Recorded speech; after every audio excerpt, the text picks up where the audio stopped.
Les mesures de restriction se multiplient après la découverte du nouveau variant du Covid apparu en Afrique du Sud. Des premiers cas ont été détectés en Belgique, en Allemagne, en Italie, au Royaume-Uni, mais aussi en Israël. Deux nouveaux cas du variant Omicron ont été détectés ce dimanche en Australie. L'Afrique du Sud est de plus en plus isolée. Après la mort de 27 migrants mercredi dans la Manche, réunion à Calais à 15h en présence de Gérald Darmanin et de représentants des gouvernements belges, néerlandais et allemands, mais sans la présence de la ministre de l'Intérieur britannique Priti Patel. Réaction suite à la lettre de Boris Johnson demandant au président français Emmanuel Macron de reprendre les migrants arrivés en Grande-Bretagne depuis la France. Début du forum de coopération Chine-Afrique à Dakar. Il s'agit d'un forum de discussion pour une plus grande coopération économique entre la Chine et l'Afrique. L'objectif des conférences est de promouvoir la coopération et de renforcer l'amitié. Invité dans ce journal, le spécialiste et directeur de recherche au CNRS, Thierry Perrault.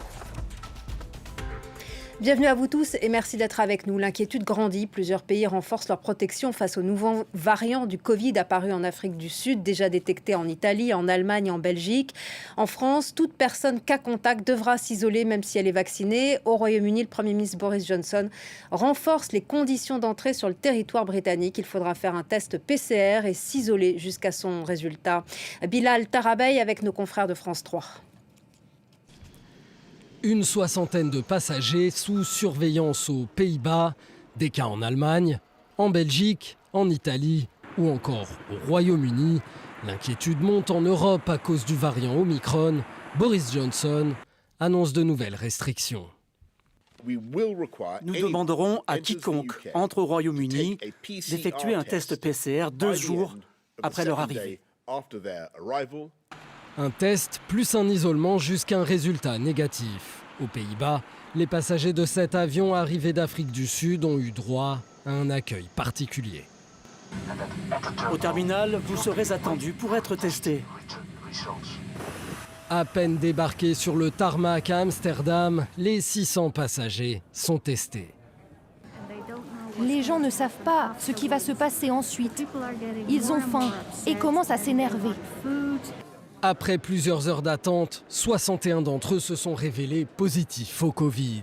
Placés dans un hôtel en quarantaine, ils attendent de savoir s'ils sont contaminés par le nouveau variant, jugé préoccupant par l'OMS car le risque de transmission pourrait être élevé. C'est illusoire de penser que la France sera épargnée par ce variant, comme elle n'a jamais été épargnée par les autres variants. Le véritable enjeu, ça va être de savoir est-ce que ce variant a un potentiel de réplication, de transmissibilité plus fort que le variant Delta, et est-ce qu'il prendra la place dans le mois qui va venir. Le gouvernement français annonce que toute personne cas contact d'une autre testée positive au nouveau variant devra s'isoler obligatoirement pendant 7 jours, même si elle est vaccinée. Aucun cas du variant Omicron du coronavirus a été officiellement détecté pour l'instant en France. On écoute le ministre de la Santé, Olivier Véran, qui s'est exprimé aujourd'hui en visitant un centre de vaccination. À date, il n'y a pas encore eu d'identification de ce type de variant Omicron sur le territoire national, mais c'est une question d'heures, très probablement, il faut se dire les choses. Nous sommes en train de travailler avec une coordination internationale pour pouvoir identifier tous les tenants et aboutissants, parce que nouveau variant ne veut pas forcément dire nouvelle vague ou que le variant soit plus dangereux. En pleine 5e vague, les Suisses disent oui au pass sanitaire contre le Covid. Résultat des premières estimations du référendum selon les instituts de sondage. Seul parti d'extrême droite, l'UDC, avait appelé à voter contre la loi. Les opposants au pass sanitaire ont donc perdu le scrutin. Reste à savoir si les anti-vax vont accepter le résultat du vote.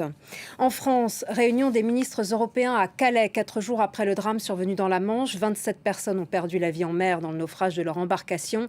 Les Britanniques en sont exclus après la lettre du Premier ministre Boris Johnson demandant à Paris de reprendre les migrants arrivant en Grande-Bretagne. Le ministre français de l'Intérieur a annulé l'invitation de Londres. Cette réunion avec la Commission européenne doit aboutir à davantage de coopération dans la crise migratoire. La correspondance à Bruxelles de Pierre Benazet. Il y a une vraie mobilisation. Il y a d'abord évidemment la mobilisation des pays que la France a invité à la rejoindre pour parler évidemment de la traversée de la Manche et plus précisément de ce détroit qui est vraiment très peu large du Pas-de-Calais. Les Belges, les Néerlandais sont extrêmement désireux de participer à cette sécurisation parce qu'ils ont aussi des problèmes. Et puis la Commission européenne veut être impliquée. Il y a eu une conversation directement entre le ministre français de l'Intérieur, Gérald Darmanin, et la commissaire chargée des Affaires intérieures, Ylva Johansson. C'était jeudi soir. Et ils ont parlé de 3 axes qui concernent et intéressent principalement l'Union européenne. D'abord, lutter contre les réseaux et les filières des passeurs. Ensuite, augmenter la coopération policière, l'échange d'informations. Et puis, évidemment, protéger et surveiller ce qui est devenu désormais une frontière extérieure de l'Union européenne. C'est d'ailleurs une des raisons pour lesquelles la commissaire Ylva Johansson sera accompagnée par les 2 directeurs de Europol, l'agence de police, et le directeur de Frontex, l'agence des frontières extérieures de l'Union européenne, dont c'est évidemment le métier pour cette agence de garde-côte et de garde-frontière. Il y a donc une implication européenne véritable et puis on sent évidemment une mobilisation politique ailleurs dans l'Union européenne puisque par exemple c'est évidemment la préoccupation des Baltes et des Polonais actuellement face au régime biélorusse. Le coup d'envoi du forum sur la coopération sino-africaine à Dakar. Après 20 ans d'expansion chinoise continue sur le continent africain, l'heure est plutôt aux interrogations. Les dirigeants africains ne peuvent ignorer les critiques sur l'opacité des contrats, les dérives de l'endettement ou l'accès restrictif des produits africains au marché chinois. On en parle avec Thierry Perrault.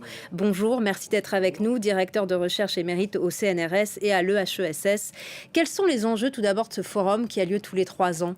Alors, ce qu'il faut bien comprendre, c'est que les relations entre la Chine et l'Afrique sont marquées par de profondes asymétries. Et de ce fait, aujourd'hui, le problème va être de faire en sorte qu'il y ait une réponse chinoise aux demandes africaines. Si on essaie de présenter de façon relativement succincte la situation actuelle, vous avez un continent africain, 54 pays, et cela représente 3% du commerce chinois. Mais inversement, si on se place maintenant du côté africain, c'est 19% du commerce africain qui se fait avec la Chine. Donc vous avez déjà ici un profond déséquilibre des échanges, ou du moins d'implication. C'est-à-dire que ce que l'on voit à travers ça, c'est que l'Afrique, d'un point de vue économique, a un intérêt relativement limité pour Pékin. Inversement, Pékin a un intérêt l'Afrique a un intérêt économique important vis-à-vis de la Chine. Donc chacun va se trouver dans une situation qui est totalement différente et la question qui va se poser, c'est de savoir dans quelle mesure ou exactement ce que peut chercher Pékin par cette présence sur le continent chinois. Pour être très bref, je dirais que cette présence est surtout une présence dont l'objectif est politique. C'est-à-dire que vous avez ici 54 pays qui sont 54 voix à l'Assemblée nationale, à l'Assemblée générale des Nations Unies, 53 qui reconnaissent la Chine, certes, il en reste un qui ne le reconnaît pas encore, mais disons que 53 voix, ça fait entre le tiers et le quart des voix à l'Assemblée générale des Nations Unies. Par suite, cette clientèle politique que la Chine s'est constituée en Afrique a considérablement aidé la Chine à pouvoir s'imposer son rôle au sein des Nations Unies et ainsi obtenir la direction de 4 agences onusiennes. Donc elle ne développe pas seulement ses intérêts économiques, la Chine sur le continent africain, elle utilise aussi les atouts du soft power ? Alors, je n'aurais pas dit ça comme ça, je dirais qu'elle ne développe sa présence.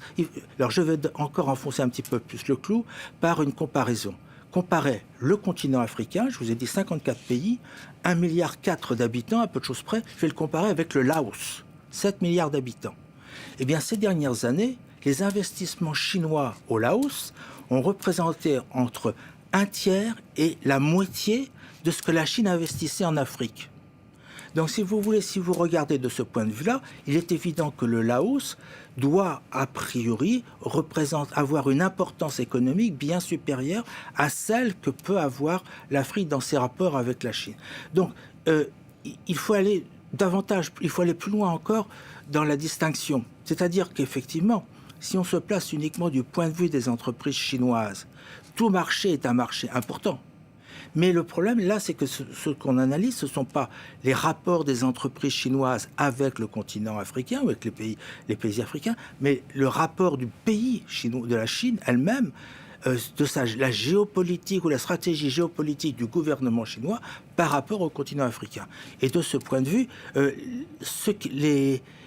les prêts chinois, par exemple, vont être un moyen précisément de créer un lien, et quand je parlais tout à l'heure d'une clientèle politique, dans la mesure où les pays africains sont redevables à l'égard de la Chine et reçoivent des sommes dont ils ont besoin, et que les autres pays sont dans l'incapacité totale d'avancer de la même façon. Mais quels sont les principaux reproches, du coup, faits par les Africains ? Alors, les principaux reproches qui sont faits par les Africains sont à différents niveaux. Le premier niveau, c'est qu'il y a eu une espèce d'illusion générale, tant du côté chinois que du côté africain, à savoir que l'argent pouvait suffire à résoudre les problèmes. Alors, du point de vue chinois, cette vision résultait du mode même de fonctionnement de leur économie, qui est une économie de commande et non pas une économie de marché. Et de ce fait, il suffisait de faire des travaux d'infrastructure pour créer de la croissance. Or, en Afrique, on ne se trouve pas dans la même situation. Et ils se sont bien rendus compte d'une chose, c'est qu'effectivement, en investissant, en créant des infrastructures, ils créent de la croissance, mais ils n'avaient pas généré le développement qu'ils recherchaient. Et comme ils avaient généré uniquement de la croissance et pas du développement, ils n'avaient pas pu générer les revenus qui permettaient de rembourser ces prêts. Parce qu'avoir une dette d'1 milliard, de 2 milliards, 5 milliards, ça n'a aucune importance si vous avez organisé le remboursement de cette dette. Or, aujourd'hui, ils se sont aperçus qu'ils avaient de l'argent qui arrivait relativement facilement, qui coulait à flot, mais que de fait, il n'y avait pas eu l'organisation effective, des études de faisabilité et de rentabilité qui permettaient de garantir à terme le remboursement. Et ça ramène aussi au problème des conditions des prêts, car lorsque vous avez une ligne de chemin de fer, sa rentabilité, elle est sur 50 ans. Quand vous avez des prêts sur 10 ans, il est bien évident que ça va coincer à un moment donné. Bon. Donc, si vous voulez, il y a d'un côté des deux côtés, il y a eu des illusions, et de part et d'autre, il y a eu des approches qui n'ont pas pris en compte totalement la réalité. Et l'exemple indirect aujourd'hui qui est vraiment affiché, c'est ce qui se passe en Éthiopie, où on montre que l'Éthiopie a accepté un modèle qui est fondé sur une liaison entre Addis Abeba et Djibouti, sans avoir prévu d'autres voies. Or, aujourd'hui, avec la guerre au Tigré, vous coupez la voie. Donc, si vous voulez, vous n'avez pas, au moment où on a réfléchi à cette ligne de chemin de fer, pris en compte non seulement les problèmes, les aspects économiques, mais aussi les aspects géopolitiques à long terme, qui auraient exigé que cette ligne de chemin de fer soit réfléchie dès le départ, avec une possibilité d'ouverture vers Berbera, pour Soudan, et ainsi de suite. Donc, si vous voulez, c'est ce point-là, fondamental, c'est que la réflexion sur la stratégie de développement, qui soit une stratégie beaucoup plus large et qui prenne beaucoup mieux en compte des facteurs sur le long terme. Et du côté chinois, c'est participer à ce jeu. Lorsque vous allez voir votre banquier pour acheter un appartement, il épluche tous vos comptes et il évalue vos revenus futurs. Ça n'a pas été fait. Et ça, dirons-nous que c'est le défaut des prêts chinois, c'est de ne pas avoir pris cette dimension-là, de ne pas avoir joué ce rôle de banquier. Et rappelons qu'elle reste, la Chine, le premier investisseur en Afrique devant les États-Unis aujourd'hui. Non, c'est faux. À l'heure actuelle, si vous regardez le stock d'investissement en Afrique, c'est clairement la France. À côté, vous avez ensemble la Grande-Bretagne, la Chine et les États-Unis. Alors, c'est remarquable comme résultat pour les Chinois, parce qu'ils sont partis de zéro. Mais disons que la Chine n'est pas pour les investissements en avant. Alors là, excusez-moi, il y a une confusion qui se fait entre le fait que vous avez effectivement des investissements qui consistent, pour dire ces choses simplement, en l'acquisition de biens ou de création d'unités de production, et les prêts pour les travaux d'infrastructure. Les travaux d'infrastructure, ce sont des investissements africains, financés et réalisés par la Chine. Mais la Chine n'est pas investisseuse dans ce cas-là. Donc si vous mélangez les deux, effectivement, et si vous regardez uniquement l'aspect financier, à ce moment-là, la Chine est aux premières loges. Merci beaucoup Thierry Perrault d'être venu et merci pour votre décryptage sur France 24. C'est la fin de ce journal. Merci à vous tous de votre attention. L'information continue en français, en anglais, en arabe et en espagnol. Merci à vous tous.